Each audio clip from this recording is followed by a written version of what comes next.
कांग्रेस नेता रेवंत रेड्डी तेलंगाना के सीएम बने नहीं और उन्होंने बिहार के डीएनए को घटिया बताया है। इस पे विवादित बयान पर क्या कहना चाहेंगे? देखिए, जब आपकी हमारी ये दुर्दशा है कि हम लोग के बच्चों को मजबूरी में बाहर जाकर नौकरी करनी पड़ती है, मजदूरी करनी पड़ती है, धक्के खाने पड़ते हैं, तो जहां आप जाएंगे वहां के लोग आपकी इज्जत तो करेंगे नहीं। उन्होंने क्या कहा, कल किसी डीएमके के सांसद ने कुछ उत्तर भारतीयों के लिए कह दिया, ये बात तो बिल्कुल गलत है, नहीं कहना चाहिए। लेकिन अगर आप गरीब हैं तो समाज आपको धनी तो बताएगा नहीं, अगर आप अनपढ़ हैं तो आपको विद्वान तो कोई कहेगा नहीं। ये सही बात है कि कोई अगर पढ़ा लिखा नहीं है तो उसको मूर्ख कहना अच्छी बात नहीं है, लेकिन मूर्ख आदमी को कोई विद्वान तो नहीं कह सकता है। हमारे आपके भाई बंधु बाल बच्चे अगर वहां जाकर नौकरी मजदूरी कर रहे हैं तो कहीं ना कहीं तो लोग आप पर हम पर हंसेंगे ही।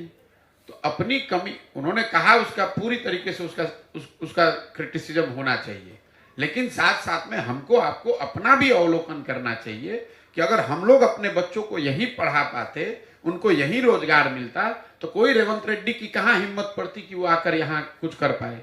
और जहां तक रेवंत रेड्डी का सवाल है, बिहार के लोगों की बुद्धिमत्ता का सवाल है, तो रेवंत रेड्डी के सर्टिफिकेट की क्या जरूरत है? उनके जो आका के आका होंगे वो भी बिहार के लड़कों से हम ही से सलाह ले रहे हैं। तो बिहार की विद्वता की बात नहीं है, बात यह है कि हम लोग के ज्यादातर बच्चे जो है वो पढ़ाई के अभाव में, शिक्षा के अभाव में, रोजगार के अभाव में उन जगहों पर जाकर मजबूरी में काम कर रहे हैं। इसलिए लोग इस तरह की टीका टिप्पणी करते हैं, आपसे अभद्रता करते हैं, आपको गाली देते हैं, मारपीट करते हैं। और ये तब तक नहीं रुकेगा जब तक कि बिहार में व्यवस्था को सुधारा नहीं जाए। आप रेवंत रेड्डी को मना कीजिएगा, कोई तमिलनाडु में कह देगा, तमिलनाडु को मना कीजिएगा, कोई पंजाब में कह देगा। और मीडिया में तो जब बड़े नेता बोलते हैं तो बात आती है, जमीन पर जब आप गए होंगे बिहार से बाहर तो हर जगह लोग कहता है। आप कहीं काम कर रहे हैं तो भी कहता है बिहारी, कहीं रेलवे स्टेशन पर जाइएगा वहां पर भी आपको गाली पड़ती है। लेकिन सबसे दिक्कत दुख की बात यह है कि इतनी गाली सुनकर, इतना बेइज्जत होने के बाद भी बिहार के लोग सुधरने को नहीं तैयार है। तो कैसे नहीं कोई गाली देगा भाई? अगर आप पढ़े लिखे नहीं है तो कोई आपको यही तो कहेगा कि आप मूर्ख हैं।